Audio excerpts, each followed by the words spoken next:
జీ5 ఉండగా మీ favourite TV shows ని మీరు అస్సలు మిస్ అవ్వలేరు. Complete free.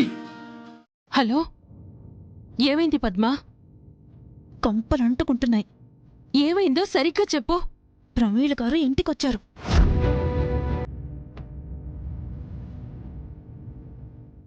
ఇప్పుడెలా పద్మా?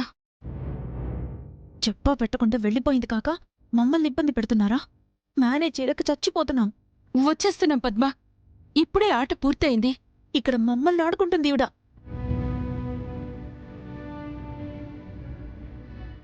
కొంచెం సేపు మేనేజ్ చేయి పద్మా. బయలుదేరాం, వచ్చేస్తున్నాం. ఏం చేయాలో ఏంటో, త్వరగా వచ్చి చావండి. ప్రమీళ ఇంటికొచ్చిందట. అతమా, మనం బయటకొచ్చింది తెలిసిందా? లేదు సీనయ్య, తెలియకుండా పద్మా పార్వతి మాట్లాడుతున్నారట. సరే అత్తయ్య, ఓకే. తొందరగా ఇంటికి వెళ్ళాలి మరి. అన్నా, కొంచెం ఫాస్ట్గా వెళ్ళండి. మాట్లాడేవా వదిరా? వచ్చేస్తున్నారుగా. వచ్చేస్తున్నారు. ఎవరు వచ్చేది?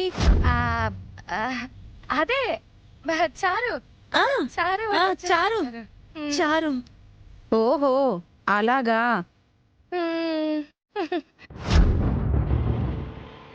అమ్మా, ఇప్పుడు ఇంటికి వెళ్తే దొరికిపోతాం కదమ్మా. నువ్వెప్పుడు నెగిటివ్గా ఆలోచించకు రామలక్ష్మి. ఏం జరుగుతుందో జరగనివ్వు. పెద్దమ్మగారు, ఓపిక నశించింది. అసలు రామలక్ష్మి ఇంట్లోనే ఉందా లేక బయటికేమైనా వెళ్ళిందా? ఏం మాట్లాడుతున్నావు ప్రమిళ? బయటికెళ్తే నీతో చెప్పకుండా ఉంటావా? మరి రామలక్ష్మి రెడీ అయితే జానికి వదిన బయటికి రావడం లేదేంటి? అక్క, రామలక్ష్మిని రెడీ చేస్తుందే జానకి వదినైతే తనెలా బయటికొస్తుంది? నువ్వు చెప్పింది కూడా కరెక్టే పద్మా. ఆ, పొద్దున్నే ఎవరి మొహం చూసానో ఏంటో, ఇప్పుడు కోడలి మొహం చూడలేకపోతున్నా. అన్నట్టు అన్నయ్య కూడా కనిపించట్లేదు.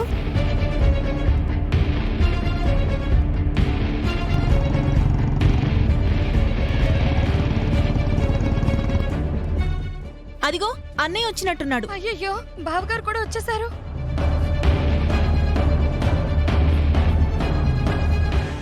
మీ బావగారు వస్తే మీరెందుకు ఇలా భయపడుతున్నారు?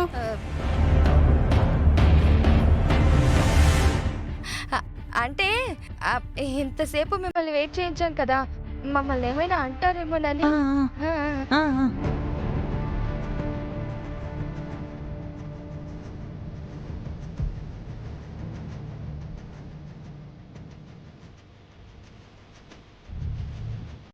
బావున్నారా అన్నయ్య? నమస్కారం. నేను బాగున్నానమ్మా. మీరెప్పుడొచ్చారు? మధ్యాహ్నం వస్తానని ఫోన్ చేశాను. మీరు ఇంట్లో ఉంటారనుకున్నాను, కానీ మీరు లేరు. ఇంతకీ ఎక్కడి నుంచి వస్తున్నారన్నయ్య?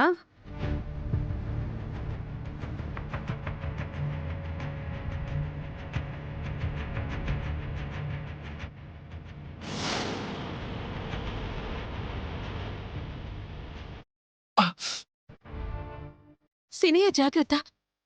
పర్లేదు అత్తయ్య, మీరు పదండి. రా. ఇదిగో భయ్యా. పద. కాలేజ్ నుంచి వస్తున్నానమ్మా. రామలక్ష్మి ఇంట్లో ఉంటే మీరు కాలేజ్కి ఎందుకెళ్లారు? నా కూతురు హాకీ ఆడడానికి వెళ్ళింది.